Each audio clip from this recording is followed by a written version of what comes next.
Festival de Ciberseguridad para América Latina 2024. La plataforma de colaboración y difusión más relevante de la región.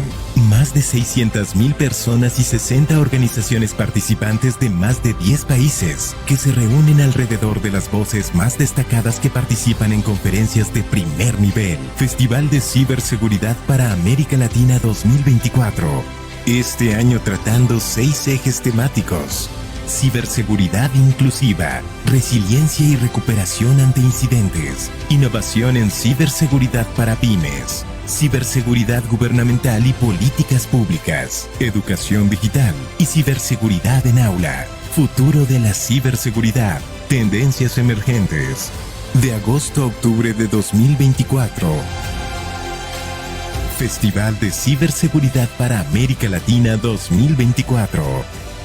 Iniciamos.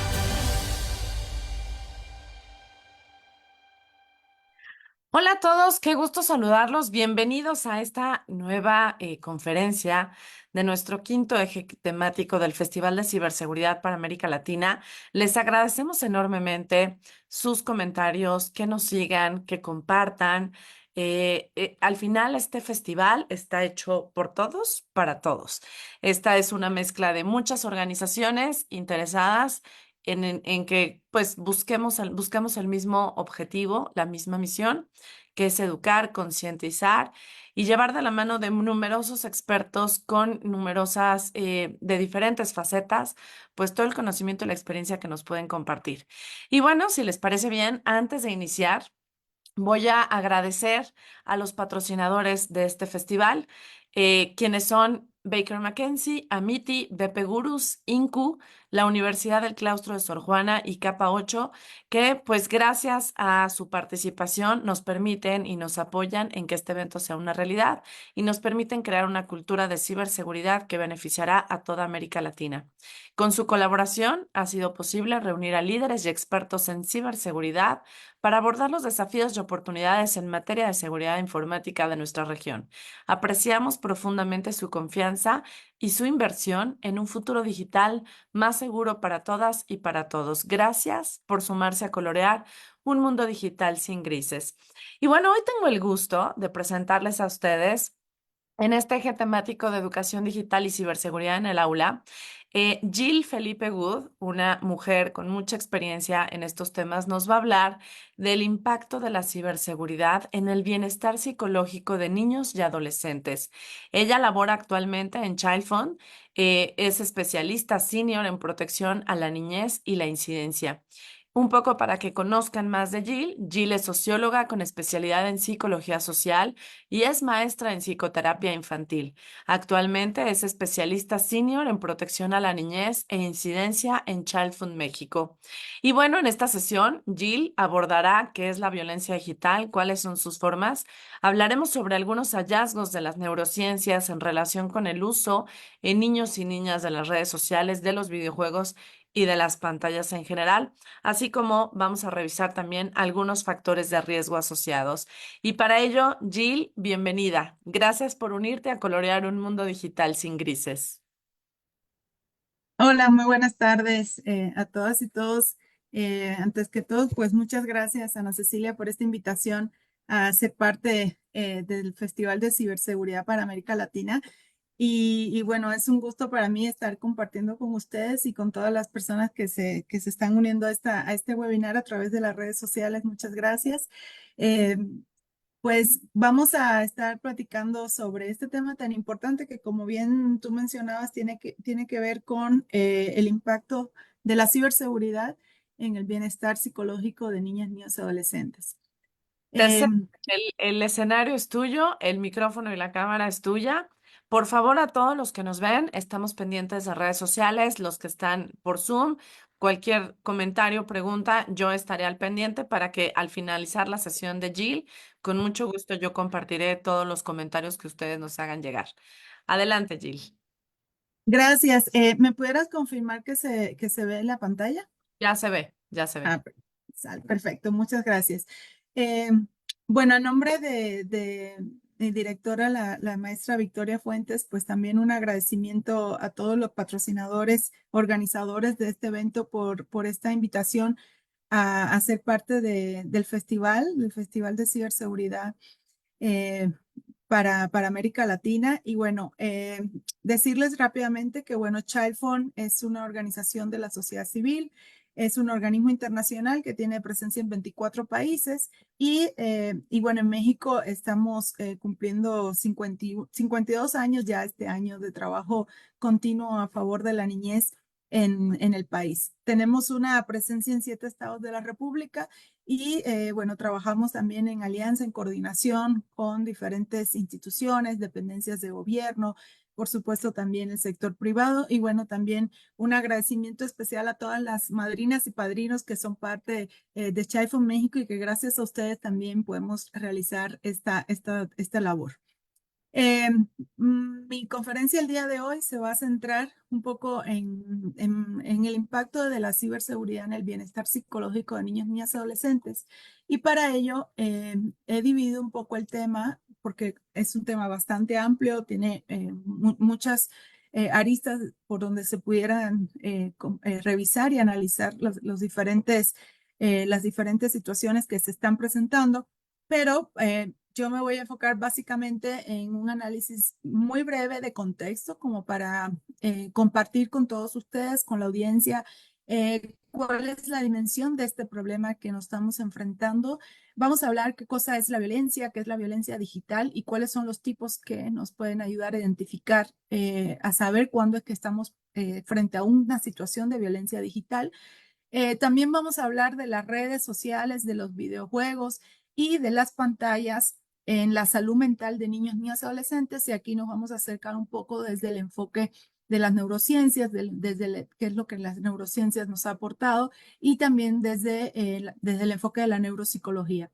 Vamos a hablar también de conductas de riesgo asociados, señales de alerta. Aquí vamos a mencionar factores de riesgo y factores protectores que son muy importantes conocerlos, algunas medidas de prevención al interior de la familia y acciones que se pueden realizar desde las instituciones. Este problema que nos estamos enfrentando es un problema que rebasa a una sola institución, rebasa también a un solo entorno, como puede ser el entorno familiar. Este es un problema que se tiene que atender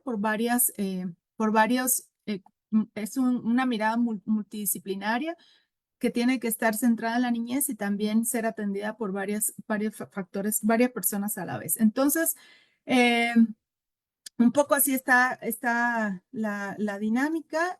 Como bien decía Ana Cecilia, al final puede haber una parte de preguntas por si alguien de los que están conectados pues también tiene algo que comentar o preguntar. Con mucho gusto al final lo revisamos. Bueno, este tema al que nos estamos refiriendo y que tiene que ver con la ciberseguridad, con los problemas que enfrentan niños, niñas y adolescentes en el entorno digital, no es algo nuevo, no es algo realmente que sea nuevo, es algo que se creció y tuvo un crecimiento exponencial a raíz de la pandemia. Y bueno, aquí tenemos lo que se conoce y lo que muchos autores y muchos investigadores han dado en llamar el efecto pandemia. Sabemos que, bueno, la era digital que comenzó a finales de los años 90, principios de los años 2000, o sea, inicio de este siglo, y que los hoy jóvenes, adolescentes, ya forman parte de lo que se conoce como la generación nativa de Internet. O sea, ya son jóvenes que nacieron en la era digital y que por lo tanto pues tienen un manejo del Internet y de las tecnologías de la información mucho más rápida, por decirlo así, que personas que no nacimos, y yo me incluyo, en lo que no se conocía todavía como la era digital. Entonces, pues este llamado efecto pandemia vino a recrudecer pues todos los problemas que ya se estaban presentando en el mundo virtual. Y pues aquí nos enfrentamos a dos temas que vamos a estar hablando en esta tarde y tienen que ver uno con la ciberadicción que se produce y que ya cada vez es más visible y también ya hay estudios sobre esto, aunque pocos, pero bueno, ya cada vez más se alerta sobre un problema de ciberadicción de niños, niñas, adolescentes a las pantallas, a los teléfonos inteligentes, a las tablets, al uso de las pantallas en general. Y por otro lado, de la violencia en el entorno digital. Violencia que tiene que ver con situaciones de abuso y explotación sexual infantil en los entornos digitales. Estas dos problemáticas que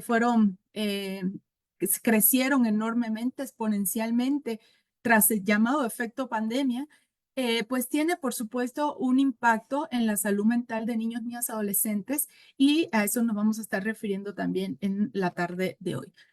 Un poco a manera de contexto y para compartir con ustedes, no con la intención de alarmar, pero sí con la intención de que pensemos qué es lo que está sucediendo y que pensemos desde cada quien el rol que tiene como padre, madre de familia, como representante de alguna institución, como director o directora de una escuela, como maestro, como docente, como facilitador comunitario, como tío, tía, como sobrino, como primo, como hermano, eh, que dimensionemos este problema y que no, al cual no podemos ser invisibles, ¿no? Y bueno, desde el año 2021 y tras el mayor uso de Internet y de las tecnologías de la información en la historia, debido al confinamiento por la pandemia por COVID-19, el Comité de los Derechos del Niño de Naciones Unidas ya alertaba sobre el riesgo del uso desmedido de Internet al que se enfrentaba la población infantil y adolescente en el mundo, considerándose además una amenaza fuera de control. Esto estaba pasando en el año 2021. Datos de la alianza global We Protect es una alianza muy importante de la cual Chifon forma parte, señala que en el año 2022 el Centro Nacional para Menores Desaparecidos y Explotados de Estados Unidos, por sus siglas en inglés conocido como NCMEC, analizó más de 32 millones de denuncias sobre material de abuso sexual infantil recibidas de todo el mundo, solamente en el año 2022. Esto representa un incremento del 87% con respecto a este mismo tipo de denuncias ocurridas en el año 2019. Se estima que 750,000 es el número de personas en todo el mundo que intentan ponerse en contacto con niños, niñas y adolescentes con fines sexuales a través de Internet en cualquier momento del día. De acuerdo con el Consejo de Derechos Humanos de las Naciones Unidas, en el año 2020, el 60% del material sexual infantil que se distribuyó a través de Internet se generó en México. Y aquí empiezan las alertas rojas para México, siendo ya desde el año 2020 observándose esta situación en el país. Más de 3 millones de cuentas están registradas en los 10 sitios de abuso sexual infantil más dañinos de la dark web. Recordemos que el Internet se divide en la clean web, o sea, la Internet donde todos generalmente trabajamos, donde buscan los buscadores de Internet, donde tenemos nuestro correo electrónico. Luego tenemos el Internet profundo y luego tenemos la dark web, donde aquí en estas dos últimas, pues es donde principalmente se cometen esta cantidad de delitos increíbles y que, bueno, lamentablemente pues no hay, está fuera de control y es algo de lo que también voy a conversar. Para referirnos en México específicamente, durante la pandemia, los casos de abuso sexual y explotación infantil en Internet se incrementaron en 117%. Esto nos coloca como país en un lamentable tercer lugar después de países como Filipinas y Australia. Y bueno, este es un informe, datos del informe global de la misma fuente We Protect del año 2019. 75% del material de abuso sexual infantil en línea en México se produjo dentro de los hogares en el año 2019. Y bueno, pues esto también nos habla, este mismo informe se refiere a que pues dentro de los hogares es donde se está principalmente cometiendo este acto de producción de material de abuso sexual infantil y señala también a los familiares más cercanos de los niños como los principales perpetradores de este tipo de situación. Cada vez más hay más niños, niñas y adolescentes accediendo a las redes sociales. En el año 2022, en el país, 83% de los niños, niñas y adolescentes hacían uso de Internet. De ellos, 6 de cada 10 cuentan con al menos una red social. Y bueno, pues esto, por un lado, está hablando de la cobertura y del acceso a Internet, lo cual es muy positivo porque 83% que hacen uso de Internet, pues es un número muy alto. Sin embargo, lo que hemos observado es que este incremento de personas, de niños, niñas, adolescentes accediendo a Internet, pues no ha estado acompañado de las mismas medidas y mecanismos de protección. Más del 40% de niños, niñas y adolescentes que cuentan con una red social tienen a desconocidos entre sus seguidores. Y estos son datos del Instituto Federal de Telecomunicaciones del año 2022. Y ya que ya todo esto es para que observemos los riesgos de lo que estamos hablando, ¿no? Y 1 de cada 4 adolescentes mexicanos con edades entre 2 y 17 años han vivido alguna forma de ciberacoso. Y como último dato, pues un estudio realizado por Child México en el año 2023, nosotros identificamos que 60% de la niñez y adolescencia que participó en la encuesta, que fueron alrededor de 3.300 niños, niñas y adolescentes, no sabe dónde reportar un incidente de violencia en el entorno digital. Ellos manifiestan que si la violencia ocurre en el entorno físico, digamos que en el entorno en el mundo real, por decirlo de alguna manera, ellos sí saben a dónde acudir y saben quiénes son las dependencias a quien pueden hacer esta denuncia. Sin embargo, si esto ocurre en el mundo virtual, en el entorno digital, pues ellos no saben a quién acudir. Y por supuesto, pues esto también es un gran factor de riesgo. La respuesta y atención a la violencia contra niños, niñas y adolescentes en el entorno digital necesita de acciones inmediatas o de otra forma, el riesgo y el daño de sufrirla tomará un alcance cada vez mayor. Por un lado, tenemos, como mencionaba al principio, el conocido efecto pandemia, el incremento del grooming, el incremento del volumen y distribución del material de abuso sexual infantil en línea y el incremento del live streaming pagado. Esto son tipos de violencia digital y ya estoy aquí hablando también de tipos de violencia digital. El grooming pues es todo aquel contacto que tiene una persona adulta o que busca buscar a un niño o niña adolescente a través de redes sociales, a través de los medios digitales, acosarlo, engancharlo y buscar que cometa alguna situación que tiene que ver con un abuso o explotación sexual infantil. Por otro lado, el material de abuso sexual infantil pues tiene que ver con la distribución de contenidos, que también voy a estar hablando de esto, y el incremento del live streaming, que fue algo que también cuando ocurrió la pandemia, los perpetradores, los abusadores, pues obviamente por las medidas de confinamiento, pues no se podían tampoco desplazar a otros lugares y entonces esta situación del live streaming y los videos pagados, pues tuvieron un incremento exponencial. Como yo decía anteriormente, se sabe por estudios que se han realizado que de que estos videos son producidos en los hogares donde viven los niños y niñas, la mayoría de ellos, y que también que son familiares cercanos, conocidos de los niños y niñas, quienes producen este tipo de video para su comercio y para su venta a personas y a consumidores que además pueden estar en cualquier parte del mundo. Y esta es otra de las complejidades que tiene este tipo de violencia, que la persona que está viendo o consumiendo este tipo de contenido puede estar en un país distinto a donde se está produciendo. Entonces, bueno, las cifras de abuso y violencia en entornos digitales pueden ser más altas que las estadísticas que se tienen, pues sabemos que hay un tema de subregistro que por supuesto también influye en las estadísticas, ¿no? La escala y alcance de estas formas de violencia digital no tienen precedentes. No había sucedido otro momento en la historia donde se tuvieran cifras tan altas y una amenaza tan elevada de este problema para los niños, niñas, adolescentes. Además, una amenaza que, como decía, parece ser que está fuera de control. ¿no? Y esto es una de las agravantes que más nos tiene que preocupar a todos. La violencia y explotación sexual en el entorno digital es uno de los problemas más urgentes y definitorios de nuestra generación. Se habla también los expertos y personas que han estudiado muchísimo este tema de que este problema de la violencia, el abuso y explotación sexual infantil en línea representa el día de hoy el principal problema al que se enfrenta la generación de niñas, niños, adolescentes. Y nos toca a todos atenderlos y de manera urgente, porque tampoco podemos esperar mucho tiempo.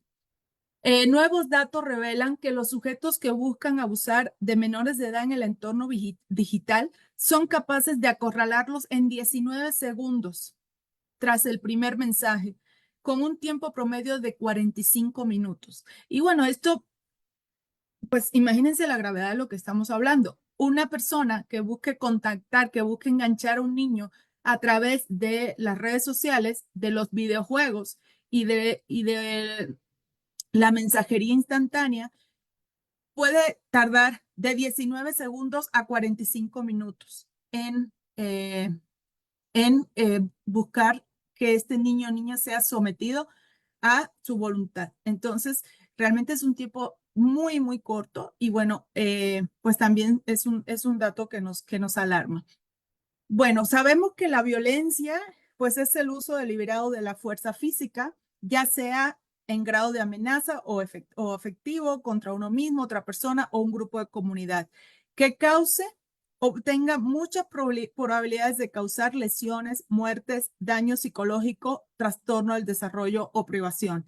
Y esto es la definición de la Organización Mundial de la Salud. Y yo señalo en color amarillo justamente lo que también aplica para la definición de violencia digital.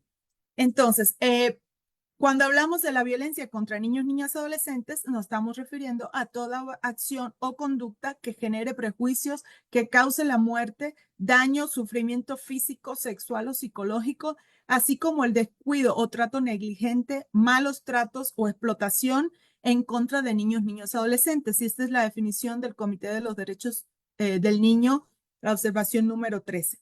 Cuando hablamos de los tipos de violencia, pues sabemos que la violencia puede ser por acción, puede ser por omisión, porque la negligencia pues es un tipo de violencia también.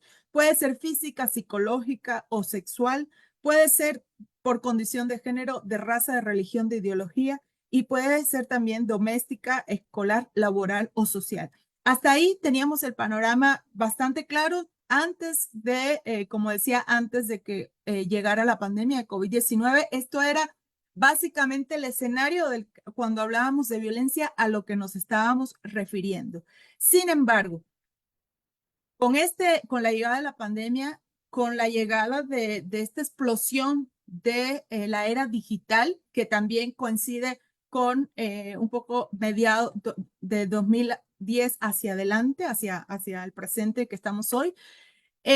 Cuando hablamos de la violencia, también tenemos ya que pensar en la violencia digital, en la violencia en el entorno digital. Antes se hablaba del mundo real, y cuando digo antes me refiero también a inicios de este siglo, del siglo XXI, se hablaba mucho del mundo real y del mundo virtual, y entonces se pensaban, pues estos, cada uno como separados. Al día de hoy, realmente la línea que divide el mundo real del mundo virtual cada vez es más delgada. Y tenemos que esto tenerlo muy presente porque no podemos hacer invisible una realidad que está sucediendo y es la violencia también en el entorno digital. La violencia se trasladó del mundo real, del mundo físico que conocemos, se ha trasladado al mundo virtual. Además, con unas formas que todavía estamos incluso tratando de entender, ¿no? Porque cada vez aparecen nuevos tipos y ahorita voy a platicar de esto. Y bueno, por su tipo, pues la violencia puede ser física, sexual, emocional, descuido o negligencia. Y vamos a hablar las tipologías que hemos identificado cuando nos referimos a violencia digital. Bueno, la violencia digital, por su definición de la UNESCO en el año 2015, es toda forma de violencia perpetrada a través del entorno digital en contra de niños, niñas y adolescentes. Incluye actos de violencia cometidos, instigados o agravados en parte o totalmente por el uso de las tecnologías de la información y comunicación, plataformas de redes sociales, correo electrónico que pueden conducir a formas de violencia y otras formas de violencia física. Es decir, que puede iniciar en el entorno digital y se puede trasladar al entorno físico. De hecho, sabemos también que la violencia digital, este es cuando toma la forma de explotación sexual infantil, puede ser el inicio de una situación de trata que de llevarse al entorno físico cuando el abusador, el perpetrador, engancha al niño y lo saca del entorno virtual y lo lleva a un entorno físico y se conocen, hay ya un conocimiento físico mutuo, esto puede desencadenar en una situación de trata. Entonces, de hecho, la violencia en el entorno digital puede ser un iniciador de una situación de trata. Por tanto, estamos hablando de cosas bastante graves que es muy importante tenerlas presentes. Eh, la violencia digital es una forma de violencia que traspasa fronteras, como decía inicialmente, y es una de las situaciones que lo hace muy complicado en su análisis, en su legislación, a la hora de poder y la implementación de las leyes, por ejemplo. Y es que se puede estar produciendo en un país y la persona abusadora puede estar en otro. No menos grave que la violencia en entornos no virtuales, la violencia digital provoca severos daños a quien la padece y puede incluso llevar a conductas de riesgo, como puede ser la ideación suicida en las víctimas, ¿no? En Childhood México, bueno, este es un ejemplo que antes de mencionar los tipos, eh, cuando pongo este ejemplo de la red y la araña, casi siempre lo uso en estos ejemplos donde quiero comunicar y quiero a través de una imagen impactante, visual, cómo las personas que realizan este tipo de acto de violencia hacia los niños y niñas en el entorno virtual también van tejiendo pues esta conexión con los niños para buscar engancharlos y para buscar conectarse con ellos de manera directa, ya sea con fines de extorsión, que lo vamos a ver más adelante, ya sea con fines de abuso, ya sea con fines de explotación sexual infantil. Entonces, es una imagen que quiero que se queden grabadas porque realmente así es como va sucediendo, ¿no? El primer contacto con los niños es un contacto donde ellos buscan ganarse la confianza de los niños. Estos estudios demuestran que en 19 segundos es lo que tardan en poderse ganar la confianza de los niños para poderlos llevar entonces a un escenario de abuso y de explotación sexual infantil. Como decía, pues nosotros en Child Fund México hemos realizado un estudio bastante exhaustivo analizando la bibliografía que existe, qué es lo que se ha trabajado y hemos identificado 10 formas de violencia, 10 tipos de violencia en el entorno digital. Este tipo de violencia es muy importante conocerlas porque si no la conocemos, pues a lo mejor tenemos conocimiento de un caso y no sabemos que estamos frente a un caso de violencia digital. Y si no sabemos que estamos en un caso de violencia, pues difícilmente vamos a poder ayudar a la persona que lo está viviendo, ¿no? Tenemos el ciberacoso, el ciberbullying, la explotación sexual comercial infantil a través de medios digitales, el grooming, el morphing, el phishing, el smishing y el vishing, los retos virales nocivos para niñas, niños y adolescentes, el sexting, la violencia digital que se puede dar a través de los videojuegos y la violencia digital en la pareja o en la expareja. Estos son 10 tipos de violencia que vienen descritos en un documento que al finalizar voy a decir cuál es, donde nosotros hemos puesto las definiciones que hemos identificado tanto por fuentes como puede ser UNICEF, como el Instituto Interamericano del Niño de Naciones Unidas, de la OEA, disculpen, que han trabajado en estas definiciones. Pero definitivamente pues es importante saber que existen para saber cómo entonces yo puedo actuar y cómo puedo prevenir. También la extorsión y coacción sexual financiera de niños, niñas y adolescentes. Como les digo, esto es algo que va a una evolución tan rápida que de verdad es un poco alarmante, bastante diría yo. Hasta finales del año pasado, nosotros habíamos identificado estos 10 tipos de violencia que acabo de comentar con ustedes.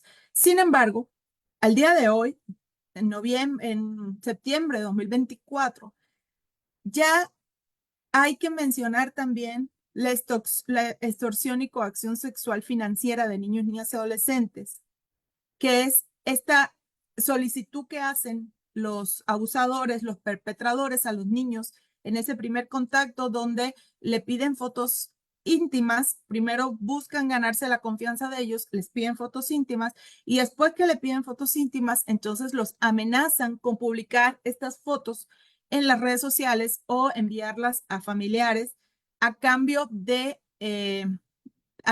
pagos, ¿no? De pagos que puedan realizar los niños para que esto no suceda o los adolescentes, ¿no? Eh, este, junto a esta forma de violencia que es la extorsión y coacción sexual financiera de niños, niñas y adolescentes, también hoy, lamentablemente, pues ya sabemos que el mal uso que se le está dando a la inteligencia artificial, y aquí se habla de la inteligencia artificial generativa, no la inteligencia artificial tradicional, ¿no? Que a lo mejor es chatbot con el que usted tiene una comunicación aparentemente con un humano, pero bueno, sabe que no, que es un robot. A través de la inteligencia artificial generativa, pues también es una nueva forma de abuso y de explotación infantil porque se manipulan las fotos de los niños y se hacen nuevas fotos donde se manipula el cuerpo del niño y entonces se le añaden atributos sexuales. Lo mismo, con la intención de difundir esta foto y con la intención también de amenazar, chantajear a los niños o adolescentes para recibir entonces dinero a cambio o para incluso buscar conocerse fuera del entorno virtual, lo cual trae grandes riesgos, como mencionaba anteriormente. También las conversaciones en los chats de las plataformas de videojuegos. Esto también está siendo un canal y un mecanismo de contacto de los perpetradores que se hacen pasar por niños para conectarse a través de los chats que hay en los videojuegos con los niños. Y estas conversaciones pueden ir evolucionando hasta situaciones de captación de alto riesgo desde el primer mensaje. Lamentablemente en estos chats de los videojuegos no existen, eh, no existen filtros para saber si la persona que se está comunicando con el niño es otro niño o es un adulto disfrazado de niño, ¿no? Por lo general esto es lo que hace este tipo de personas. Se disfrazan, se asumen otra personalidad infantil de un niño o niña, se ponen en contacto a través de estos chats y también de los videojuegos a cambio de vidas en los juegos, a cambio de premios que pueden tener en los juegos, le piden a los adolescentes, a los niños, que haya un intercambio de imágenes, que haya un intercambio de imágenes con contenido sexual. Y una vez que pasa esto, ahí entonces lo que sigue es la extorsión, es lo que sigue, es el chantaje, la manipulación, que puede llegar a tener efectos muy adversos para la víctima, para el niño o niña. Y esto se está produciendo a través de estas consolas de videojuegos, a través de los chats que los niños pueden tener con otros jugadores en los videojuegos. Y en tan solo 19 segundos pueden hacer este convencimiento de lo que puede pasar con un niño o niña de este enganche. También hay nuevas pruebas que sugieren que ver pornografía puede abrir el camino a cometer abuso sexual infantil. Y bueno, esto ya es un factor de riesgo de un rasgo de la personalidad adulta que, como les digo, hay estudios al día de hoy que sugieren la posibilidad del vínculo que hay entre personas adictas a la pornografía en redes sociales con comportamientos que tienen que ver con cometer algún acto de abuso sexual infantil. Y bueno, aquí está la fuente consultada para quien lo quiera revisar. La verdad que este informe está súper detallado y tiene muchísima información muy actualizada y muy valiosa. Entonces, cuando hablamos de la salud mental, pues la salud mental es un estado de bienestar que permite a las personas hacer frente a los momentos de la vida, desarrollar todas sus habilidades, poder aprender y trabajar adecuadamente y contribuir a la mejora de su comunidad. La salud mental es una parte fundamental de la salud en el sentido amplio y sustenta nuestra capacidad de tomar decisiones, de establecer relaciones sanas y de formar el mundo en el que vivimos, de formar parte del mundo en el que vivimos.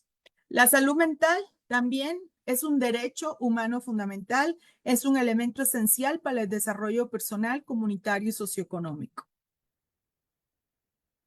Por otro lado, tenemos que, bueno, el Internet, pues es una red mundial interconectada a una enorme y amplia infraestructura de telecomunicaciones que permite el intercambio de información en numerosos formatos y una de sus principales características y que lo convierte en un fenómeno social complejo es que no tiene fronteras, ¿no?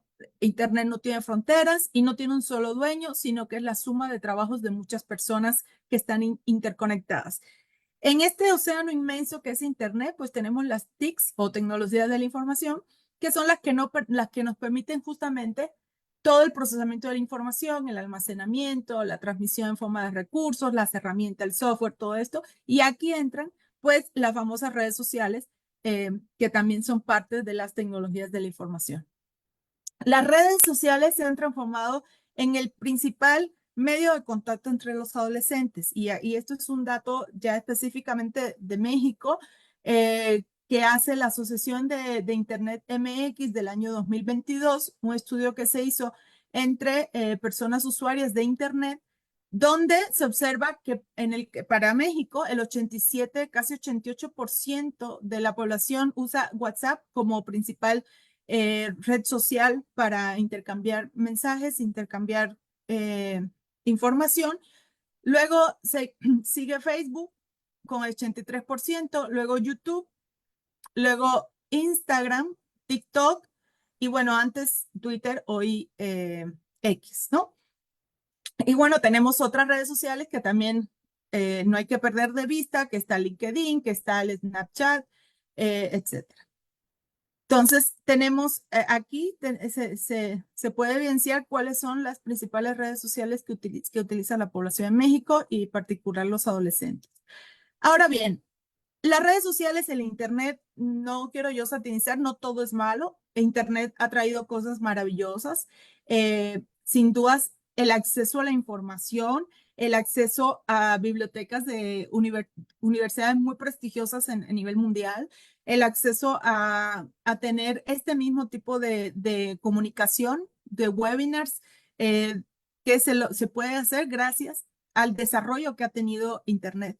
Y bueno, por supuesto que hay efectos saludables, ¿no? Como es la investigación y el estudio que se puede realizar a través de Internet. También aprender a desarrollar nuestra forma de expresión, conexión con amigos o familiares, participar en foros y en eventos escolares, también pedir ayuda, ¿no? Porque a través de Internet también existen mecanismos de denuncia y estar en contacto con personas cercanas y queridas. ¿En qué situaciones pueden ser saludables? Cuando necesitamos realizar trabajo de investigación, cuando los niños, niñas, adolescentes participan en grupos escolares o culturales, cuando hay una comunicación con familias o amigos cercanas. También una manera de saludable es cuando se usa para acciones de entretenimiento y tiempo libre, obviamente moderados y con un control de tiempo importante, y cuando se necesita pedir ayuda, como bien decía. El uso de las redes sociales, videojuegos y pantallas no afecta a todos los niños y niñas de la misma manera, y vamos a hablar de eso también. Se conocen efectos saludables y efectos no saludables para la salud mental, y algunos factores de los que esto depende. Uno tiene que ver con la conducta en línea, o sea, qué es lo que ve el adolescente o el niño, qué contenido está buscando en Internet, qué está haciendo en Internet, cuáles son sus hábitos y qué es lo que publica, qué es lo que está publicando si es que ya tiene redes sociales. Recordemos que la edad mínima para redes sociales como Facebook, por ejemplo, es de 13 años, ¿no? El tiempo que permanece en línea es otro factor de los que depende también si va a tener un efecto saludable o no, esta balanza que tenemos que tener presente.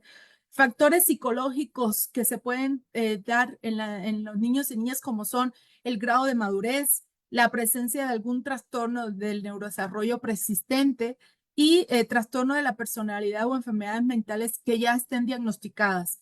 Obviamente, no es que las redes sociales van a provocar un trastorno del neurodesarrollo, no. Lo que sí puede pasar es que las redes sociales contribuyan a que se manifiesten síntomas de ese trastorno y que a lo mejor no se habían manifestado hasta ese momento o que se agraven síntomas. Entonces, si es que allá hay un diagnóstico preexistente. Y bueno, también el ambiente y convivencia familiar es un factor que va a influir mucho en si tenemos esta vinculación saludable o no con las redes sociales. Tenemos, como yo había mencionado, eh, tres problemas recientes, tres situaciones recientes que ya hay que incluir también en el análisis de las redes, del impacto en la salud mental. Es la inteligencia artificial generativa, que es como decía, la manipulación de las fotos de los niños y niñas con fines sexuales. También la realidad extendida está siendo un tema que está teniendo un impacto en la salud mental de los niños porque cada vez más los niños que pasan mucho tiempo dentro de esta realidad extendida, realidad virtual extendida, crean un mundo que no es el mundo real. Acuérdense que el mundo real no está en las pantallas, no está detrás del internet. El mundo real es el que cuando apagamos el teléfono, cuando apagamos la tablet o el celular o la computadora, ese es nuestro mundo real. Entonces, no podemos acostumbrar a los niños a que pasen la mayor parte de su tiempo en esta realidad extendida, porque no estamos desarrollando en ellos habilidades para poder conectarse y comunicarse con las personas en el mundo real. Y luego el cifrado de extremo a extremo, pues es un tema que también se está analizando mucho en los mensajes de texto, porque en muchas situaciones pues no cuentan con mecanismos de seguridad y ya se ha estudiado también que los perpetradores y abusadores usan este cifrado de extremo a extremo justamente para ponerse en contacto con los niños y adolescentes.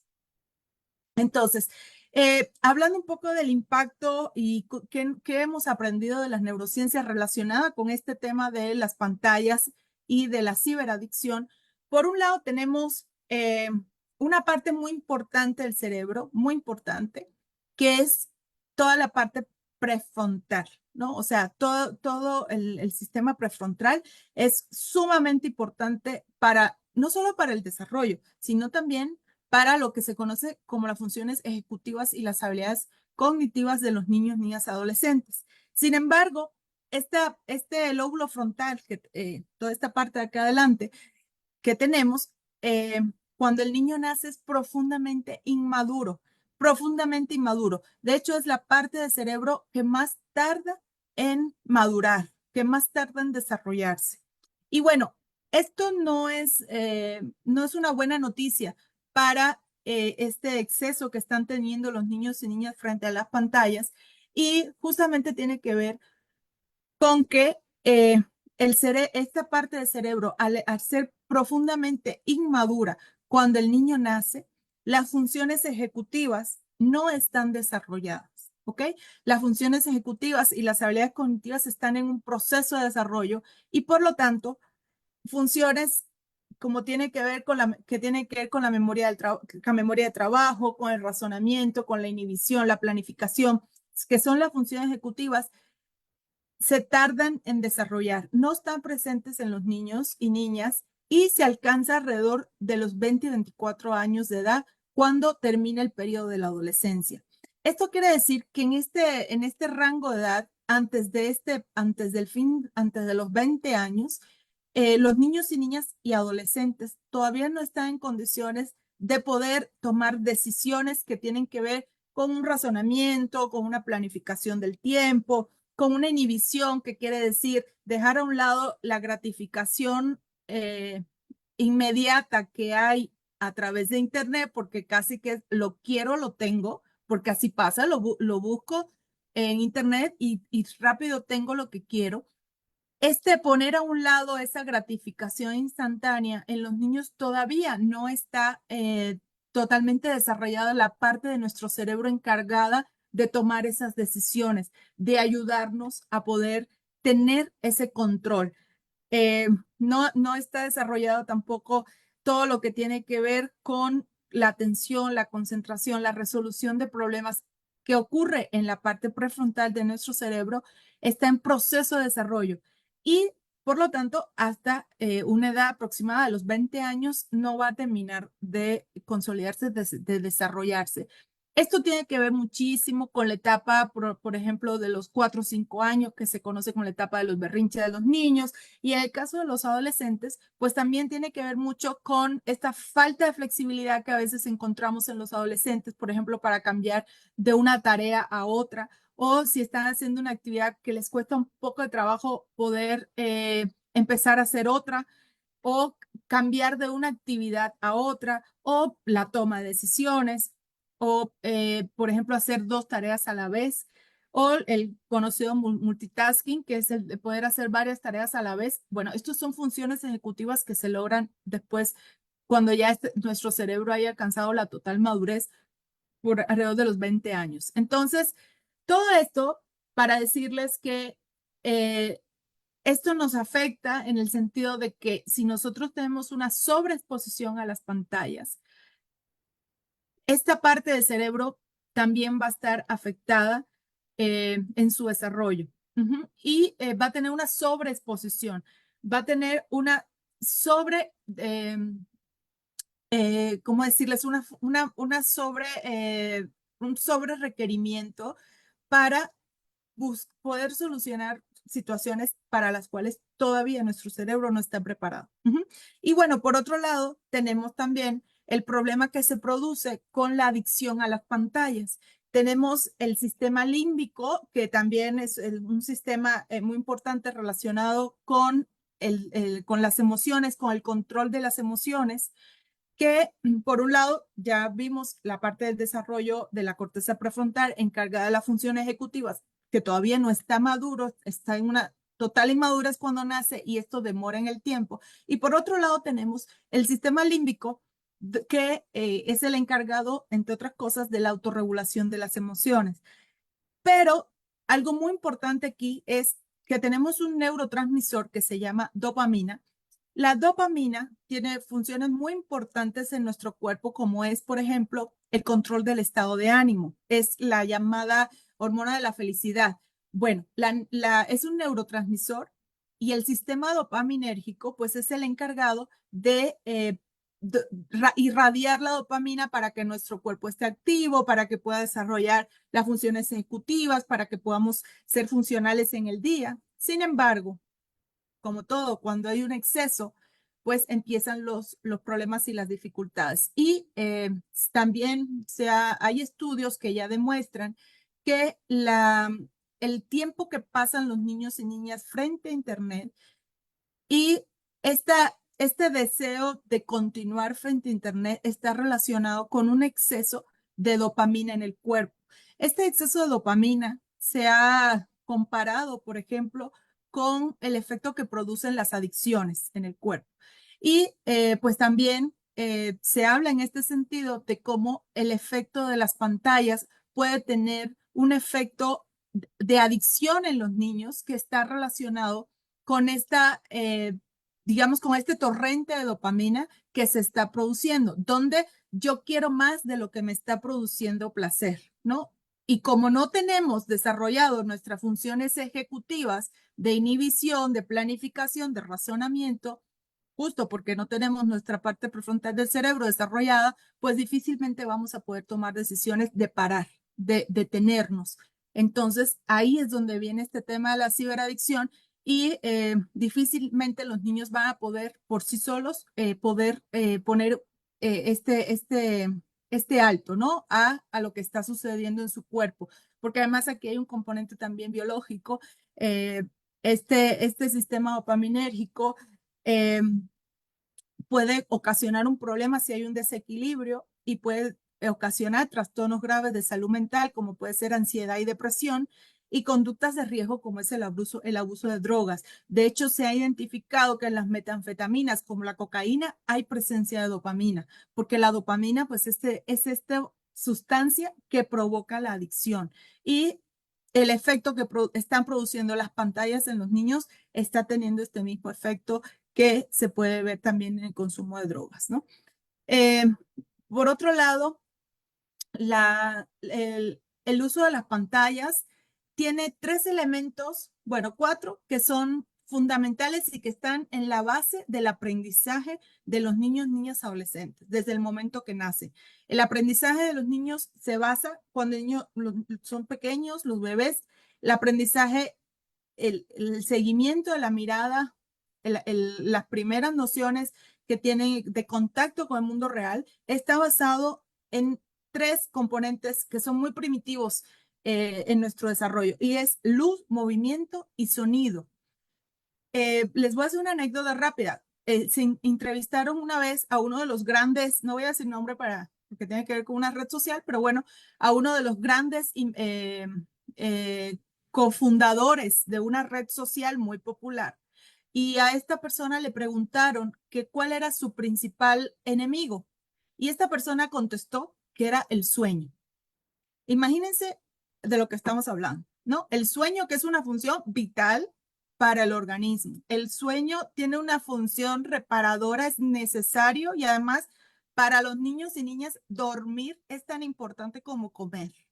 Para las personas adultas también, por cierto. Pero bueno, refiriéndonos a los niños y niñas, entonces, que el sueño sea el principal enemigo quiere decir que estas redes sociales están haciendo todo para crear personas adictas, para crear personas que no se puedan despegar de las pantallas y que sigan consumiendo los contenidos que están en las redes sociales. Y se basan en estos 3 elementos primitivos para enganchar a los niños, que es la luz, el movimiento y el sonido. Y además le agregamos un cuarto, que es la gratificación instantánea. Y esto es un poco lo que yo me refería cuando les decía que al no estar desarrolladas las funciones ejecutivas como la inhibición, difícilmente los niños van a poder poner un alto por sí solos cuando han aprendido que en los juegos, a través de los videojuegos, a través de las redes sociales, pues buscan algo y lo tienen. Y desean algo y ahí está. Tocan en la pantalla y se mueve. Tocan la pantalla y además cambia de color, por ejemplo, ¿no? En los juegos. Y esta gratificación instantánea es lo que está provocando también este torrente de dopamina que se relaciona, como ya decía anteriormente, con una posible adicción a las pantallas y a los videojuegos. Y bueno, esto nos lleva a otra cosa muy importante, que es que los niños, los adolescentes, hoy en día, algo muy importante para ellos son los likes que puede tener en sus publicaciones en Internet. Casi que publican algo y ahí van a ver cuántos likes tiene. Y un like representa un chispazo de dopamina. 20 likes, 20 chispazos de dopamina. Entonces,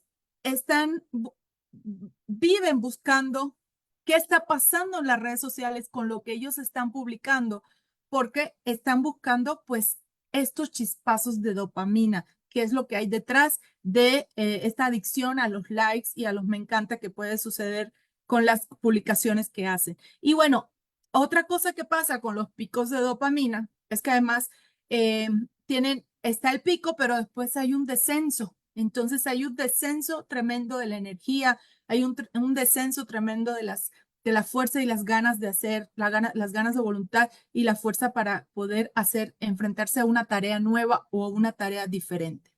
Entonces, como les decía, es una vida virtual porque las cosas buenas suceden en la vida real. Me voy a apurar un poco por cuestión de tiempo. Como les decía, pues hay varias consecuencias que observamos y que tienen que ver con el desarrollo de nuestro cerebro. Como decía, la zona, toda la corteza prefrontal, que es una zona completamente inmadura cuando el bebé nace y que va evolucionando en la medida que crecemos. Todas las conexiones nerviosas que se necesita para poder desarrollar nuestras funciones vitales, para poder enfrentarnos al aprendizaje, se desarrollan principalmente en los primeros 3 años de vida. Por lo tanto, yo no recomendaría para nada que un niño menor a 3 años pueda tener un teléfono en la mano, porque toda esta información visual que se está produciendo a través de las pantallas está afectando las conexiones nerviosas que se pueden producir por el exceso de información del cual el niño todavía no está preparado para enfrentar. También el cerebro, esta parte del cerebro, toda la corteza prefrontal, madura primero en las mujeres que en los hombres. Y esto tenemos que saberlo porque esto explica un poco el comportamiento de las niñas y de los niños a cierta edad, sobre todo en la etapa preadolescente, y también el comportamiento en las redes sociales. Nuestro cerebro funciona bajo un mecanismo que se conoce como use it or lose it, que eso quiere decir que si hay alguna función que usted no desarrolla, pues la puede perder, ¿no? O por lo menos no la va a tener ahí como activada, ¿no? Entonces, esto es un ejemplo muy clásico de esto, es el GPS, ¿no? El GPS que ya tenemos en el celular. Muchas personas hoy no pueden llegar a ningún lugar sin el GPS, si no tienen el GPS en su celular. ¿Cómo le hacíamos antes que no había GPS? No lo sé, no recuerdo, no quiero pensar cómo era, pero llegábamos preguntando con la guía roja y acordándonos de la zona, llegábamos. Hoy en día, muchas personas, y por cierto me incluyo, no pueden llegar a un lugar si no tenemos el GPS activado del celular. Y bueno, esto en el caso de los niños, yo pongo el ejemplo del GPS, pero en el caso de los niños, imagínense con las funciones ejecutivas que yo acabo de mencionar. Es todavía más complicado porque las funciones ejecutivas las tenemos que tener, son necesarias para nuestro desarrollo. También aleja a los niños, por ejemplo, de buscar placer en otras cosas como puede ser la naturaleza, la familia, los juegos comunes también. Ahora, como ven, México se encuentra entre los principales países de usuarios más adictos a las redes sociales. Y algunas preguntas que yo les dejo a ustedes acá para que ustedes, casi que un ejercicio de autoanálisis,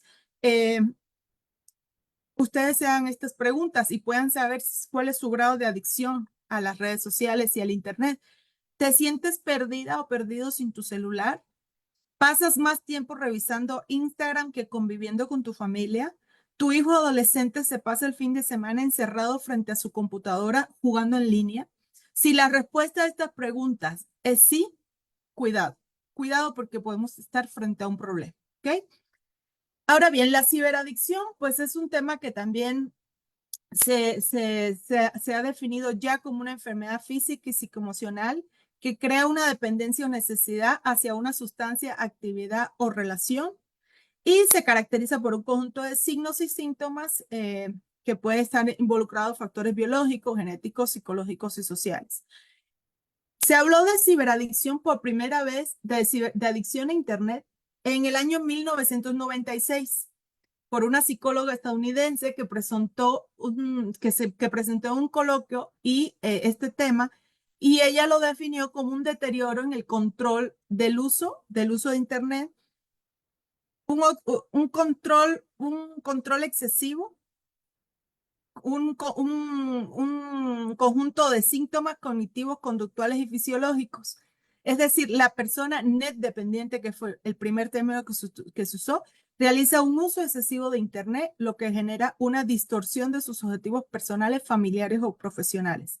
Y en el año 2019, pues la Organización Mundial de la Salud revisó la clasificación estadística internacional de enfermedades y problemas de salud conexos, conocido como el CIE-11, que incluye el trastorno por uso de videojuegos. O sea, ya está incluido en los manuales de psiquiatría, tanto en la Comunidad Europea, también como el DSM-5 revisado para América. La ciberadicción tiene signos de alerta. Yo hace un rato hacía algunas preguntas un poco para que cada quien pudiera contestar, ya sea de uno mismo o si tienen hijos, lo puedan pensar en sus hijos, pero tiene algunos signos de alerta, como es la pérdida de control, esto de que la persona no puede resistir a estar conectada constantemente. Miren, rápido les comento una anécdota. Recientemente fue un cumpleaños de unos niños pequeños de 8 y 10 años y me llamó muchísimo la atención que había un niño que estuvo todo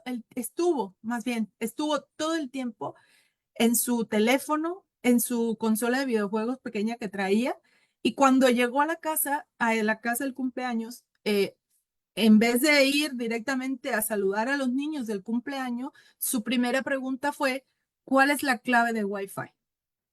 Entonces, son situaciones que obviamente representan signos de alerta, signos de alarma, que hay que tener muy presente, ¿no? También el tiempo que se dedica a Internet, ¿no? Invertirle varias horas al día que impide hacer otras actividades es una señal de alerta. Eh, si la persona, por ejemplo, deja de un lado la convivencia, si deja de un lado hacer actividades deportivas, extraescolares en el caso de los niños, la sensación de carencias, ¿no? De que las personas adictas a Internet no pueden estar sin acceso a la red, como este caso, ¿no? Que llegas a un lugar y lo primero que preguntas es por la clave de Wi-Fi. O cuando llegas a un lugar y preguntas por dónde está la conexión a la electricidad, porque te causa pavor que tu teléfono celular se pueda quedar sin batería, ¿no? Entonces necesitas tener el control de que este pueda estar conectado. Algunas señales de alerta, además de las que acabo de mencionar, es que los niños dejen de hacer actividades que antes resultaban placenteras, que deje de comer en los horarios habituales. Se ha identificado junto a la ciberadicción trastornos de la alimentación, trastornos del sueño, que cierra la puerta con seguro cuando está en las redes sociales o navegando en Internet, que si alguien entra a la recámara para hacerle una pregunta se ponga muy furioso o tenga una reacción excesiva, no esperada, también puede ser un signo de alerta. Que no duerma o reduzca de manera drástica las horas del sueño. Eh, Como decían, que entre en un estado de crisis nerviosa cuando se termine la carga del celular o de la tablet. Como decía, que llegue a cualquier lugar y lo primero que haga es preguntar por la clave de Wi-Fi. Que no comparta nombres o contactos de personas que conoce a través de Internet, que tenga una reducción importante de los niveles de atención y concentración en las tareas escolares, que busque información sobre retos virales, también son señales de alerta. Y bueno, algunas consecuencias de la violencia digital en la salud mental de los niños y niñas puede ser trauma psicológico, ansiedad y depresión, autolesiones o comportamientos suicidas, autoculpabilidad, problemas de confianza, relaciones deficientes o dificultades en la escuela. Todo esto va a depender de una gama de factores. Como yo decía, no todos los niños van a pasar igual y no va a tener el mismo grado de impacto, pero algunos de los factores que se han identificado para conocer cuál es este grado de impacto es la naturaleza o gravedad del abuso, cómo se procesa psicológicamente, y aquí depende mucho el grado de madurez que tenga el niño o la niña, y también las redes de apoyo con las que se cuente. Esto es sumamente importante. Por otro lado, también, y hablando de los perfiles de las personas que tienen esta conducta de ciberadicción, pues son personas adictas a las relaciones virtuales a través de las redes sociales, que todo el tiempo están buscando un motivo para estar conectado en Internet. Y si se le acaba ese motivo, buscan otro y otro y otro, ¿no? Adicción a los videojuegos abre la posibilidad de esto abre la posibilidad de presentarse bajo una identidad falsa. Y bueno, ya hablábamos del riesgo que representan los chats que se producen en las salas de chat que hay en estos videojuegos. También la adicción al trabajo, ¿no? Usar Internet para trabajar de forma casi permanente, mantenerse al tanto todo el tiempo de lo que pasa en el ámbito laboral, pero a través de los medios digitales, incluso fuera de los horarios oficiales de trabajo, en fines de semana, en vacaciones, personas que no se pueden desconectar del Internet supuestamente con el motivo de asuntos laborales, ¿no? También apostadores compulsivos que hay en las redes sociales, y también se ha identificado adictos al cibersexo que utilizan Internet para navegar por sitios de pornografía para satisfacer sus necesidades en un ámbito que pone pocos límites o prohibiciones. Y bueno, pues esto también se ha visto cierta vinculación con la posibilidad de caer en un contexto de abuso sexual infantil. Cuando hablamos rápidamente de factores de riesgo, bueno, yo ya he estado refiriéndome a varios, pero aquí está como, traté de hacerlos así bien marcados para poderlos identificar. En factores de riesgo, pues presentar uno o varios signos de alerta de un posible trastorno por uso de videojuegos y ciberadicción, que lo comentamos en las láminas anteriores. Niños, niñas, adolescentes identificados como lesbianas, bisexuales, gays, transgéneros o queer de la comunidad LGBTQ+, también se ha identificado como un factor de riesgo porque buscan justamente conocer nuevas personas con la idea de ser aceptados. Entonces, pues en este buscar nuevas amistades a través de las redes sociales puede caer en estas redes de personas, de pedófilos, de personas acosadoras, de perpetradores, que lo que buscan es enganchar a los niños para otro fin. También tener baja autoestima y tener sentimientos de soledad. Haber crecido y haberse desarrollado en un entorno familiar de apego inseguro, es decir, evitativo o ambivalente. Sabemos que hay 3 tipos de apego: evitativo, ambivalente y seguro. Aquí nos estamos refiriendo a los 2 primeros. Crecer y desarrollarse en un entorno sin afecto y sin seguridad, haber sufrido algún trauma en la infancia y no haberlo trabajado adecuadamente, familias donde hay conflicto constante entre los padres y que los niños buscan Internet como una vía de escape, ¿no? Esto también es un factor de riesgo. Desconocimiento y miedo de los espacios digitales por parte de los adultos, por parte de los docentes, por parte del personal de la escuela, el no quererse involucrar, el no querer conocer más de cómo es los entornos digitales. Hoy en día, como decía al principio, la línea que divide el mundo real del mundo virtual es cada vez más delgada y no podemos cerrar los ojos ante lo que pasa en el mundo digital. Y los maestros que me están escuchando, pues yo los invito a que también se sumen a querer conocer cada vez más cómo es el mundo digital de los niños y niñas para que en la medida que ustedes lo entiendan y lo comprenden, van a poder ayudarlos en caso de que haya alguna situación de violencia en este entorno. También la falta de conocimientos en temas de civismo digital, poco o nula supervisión en Internet, desconocimiento de riesgos en Internet, falta de mecanismos de respuesta por parte de las autoridades, o como bien mencionábamos al inicio, que haya mecanismos de respuesta, pero que los niños no lo sepan. Por ejemplo, el 911 es muy poco amigable para los niños. Y está la Guardia Nacional, el 089, que usted puede hacer una denuncia, pero en el estudio que nosotros hicimos, 60%, 6 de cada 10 niños y niñas no conocían estos mecanismos de denuncia. Vacíos en la ley para castigar a los perpetradores, sociedades permisivas ante este problema. Estos representan factores de riesgo y factores protectores que ayudan a enfrentar este problema, que ayudan a reducir los problemas de salud mental asociados a una situación de ciberadicción, de una situación de violencia, de abuso o explotación sexual infantil en el entorno digital. Puede ser, por ejemplo, haber inculcado en el niño un apego seguro. El apego seguro es fundamental. La primera infancia es fundamental, el apego seguro. Aprovecho este espacio para decirlo, para recordar a los papás, a las mamás, a todos los cuidadores.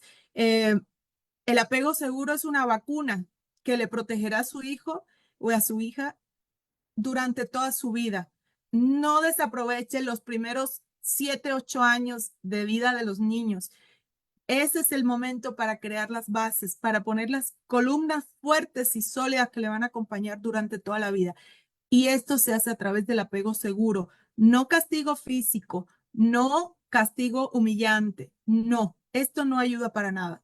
Todo, yo recomiendo muchísimo que se pueda educar bajo la disciplina positiva y bajo el apego seguro.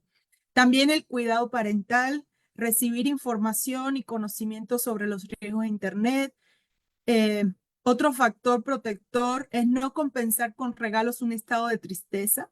porque esto puede acostumbrar a los niños a que los estados de tristeza se resuelven con cosas materiales y sabemos que esto no es así. No emplear el castigo como método de crianza, familias que permiten que los niños expresen sus preocupaciones e intereses de forma natural, aceptar a los niños tal y como son, eso es muy importante, que no tengan que buscar otros espacios donde sean aceptados, sino que en su propia familia puedan tener este núcleo de aceptación, es un factor protector.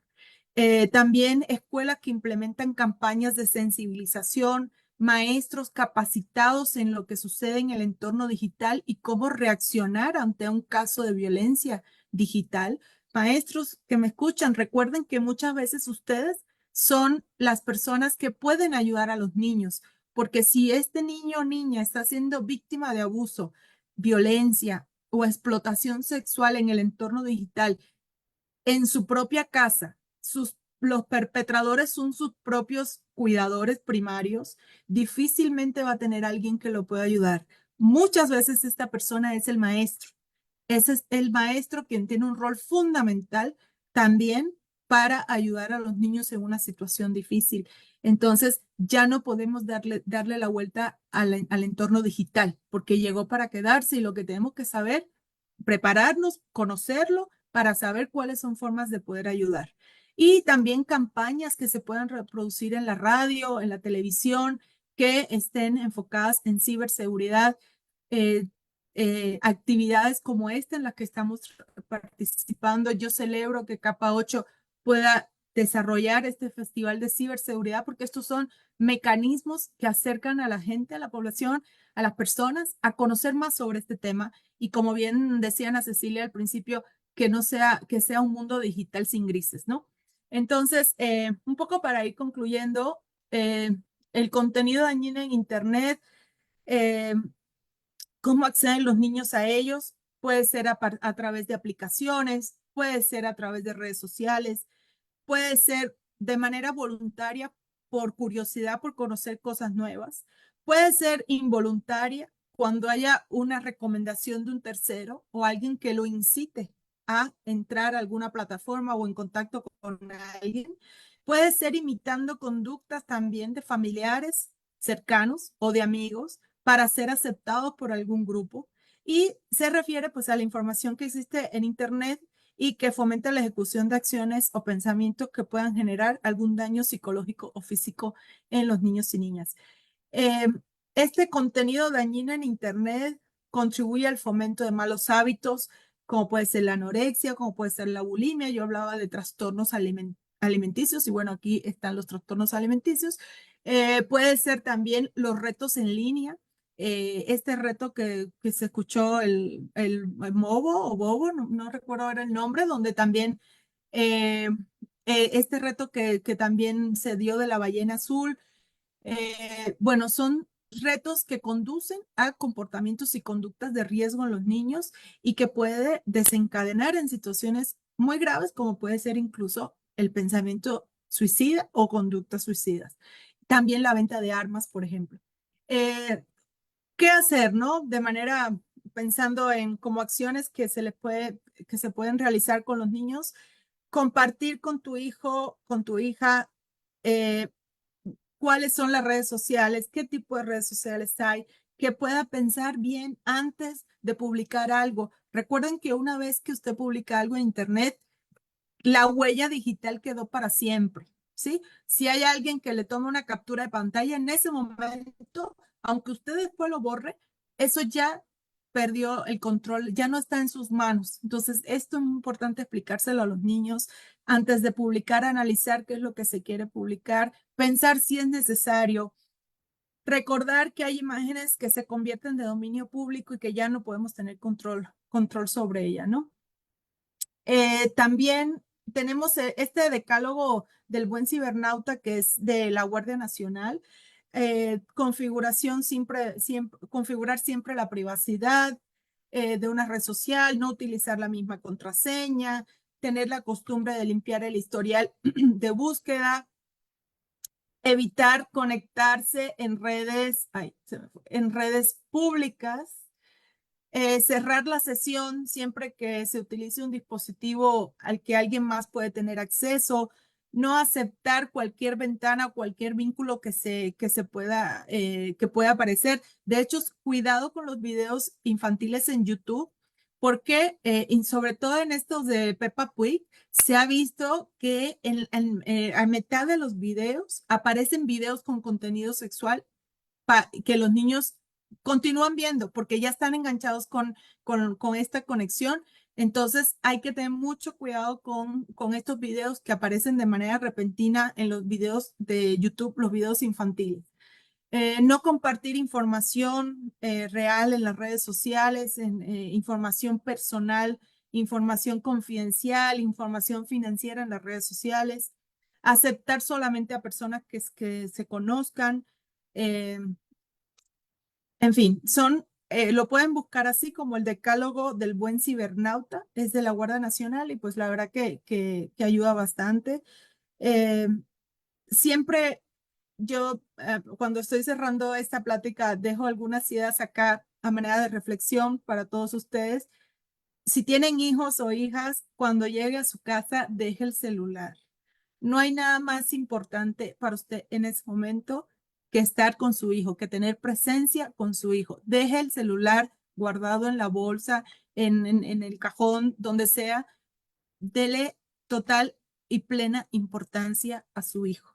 Eso es algo muy importante que yo quiero dejar remarcado en este momento, en esta plática. Niños y niñas menores de 3 años no deben usar las pantallas por ningún momento, por ningún motivo. De los niños y niñas de 3 a 6 años, 1 hora al día. De niños de 6 a 12 años, de 2 a 3 horas al día. Adolescentes de 3 a 4 horas al día. Todo esto es máximo, porque recientemente me dijo la mamá de un niño el niño tiene 10 años y yo le decía que 2 o 3 horas al día y me dice, así pero muy orgullosa. Me dice, no, mi hijo pasa 3 horas, entonces estoy en el tiempo que usted me está diciendo.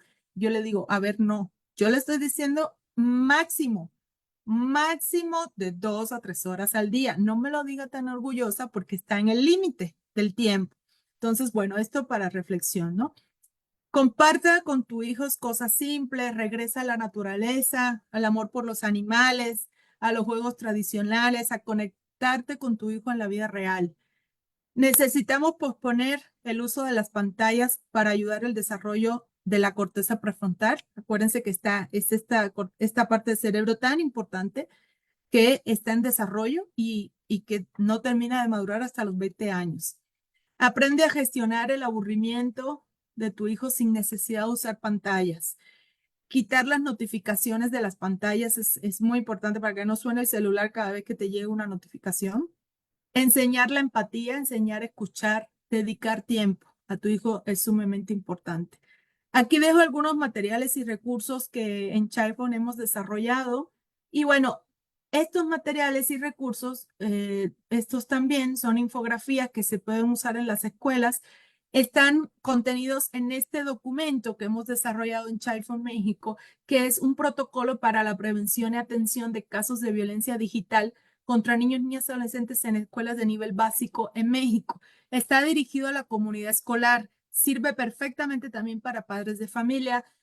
Ana, quien guste acceder a este documento, con mucho gusto puede ponerse en contacto conmigo. Mi correo es yfelipe@childfund.org o a través de ustedes de capa 8, pues también con mucho gusto podemos hacérselo llegar a las escuelas y a los maestros. Y bueno, con esta lámina concluyo y es que esta es una tarea que nos toca a todos.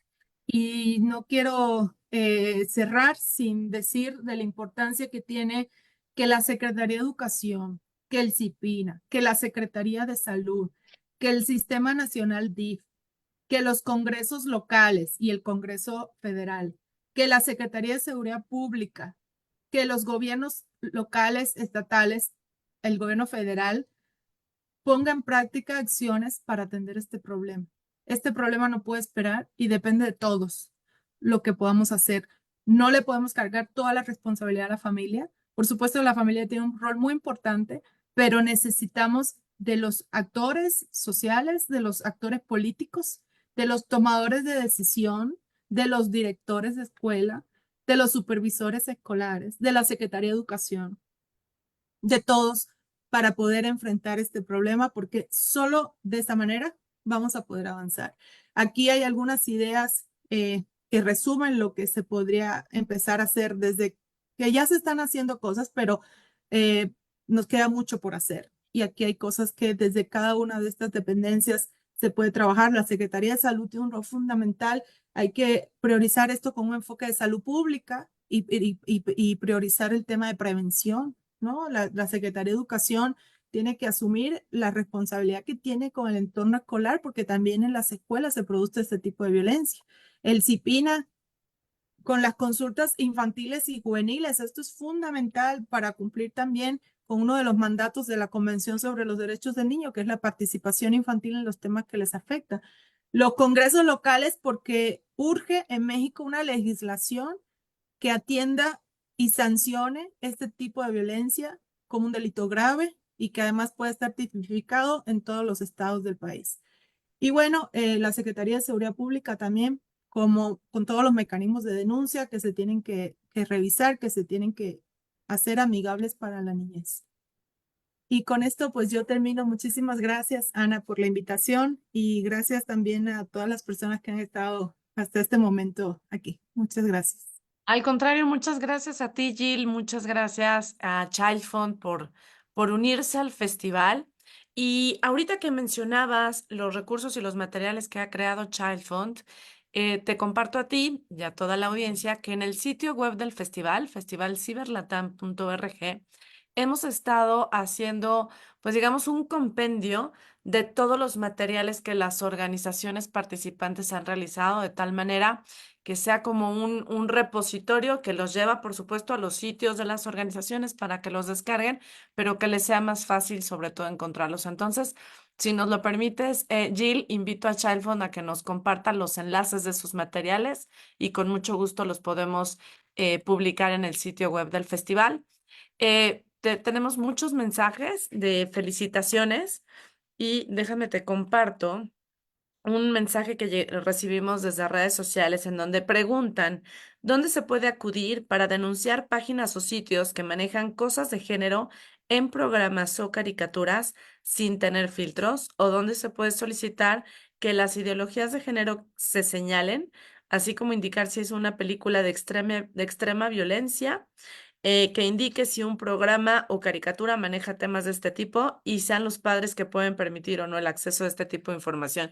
Yo resumiría el comentario en dónde se puede pedir que sea mucho más explícito indicado el tipo de contenidos, ¿no? Que contienen hoy todos los videos y todos los materiales. Mira, es un tema fundamental y bueno, pues el órgano regulador es el IFT, ¿no? El Instituto Federal de Telecomunicaciones.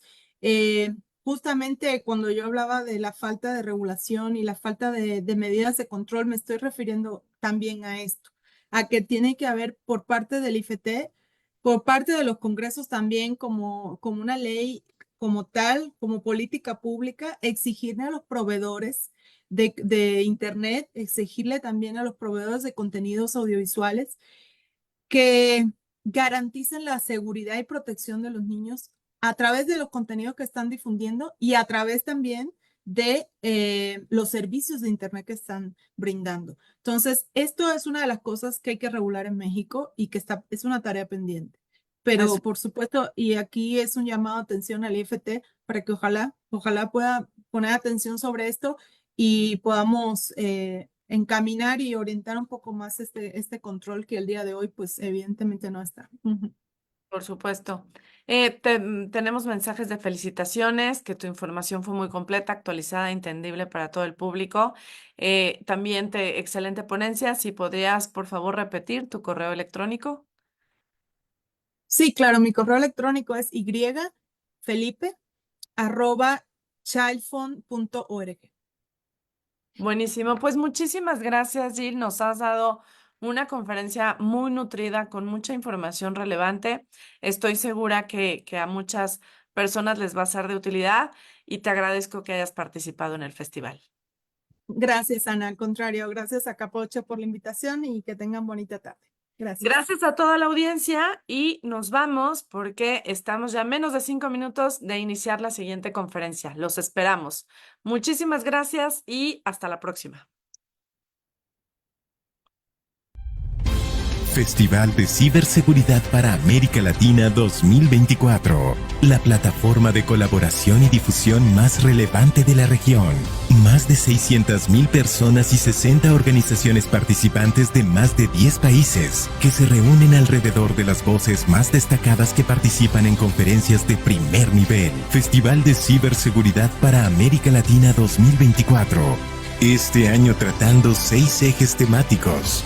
Ciberseguridad inclusiva, resiliencia y recuperación ante incidentes, innovación en ciberseguridad para pymes, ciberseguridad gubernamental y políticas públicas, educación digital y ciberseguridad en aula, futuro de la ciberseguridad, tendencias emergentes. De agosto a octubre de 2024. Festival de Ciberseguridad para América Latina 2024.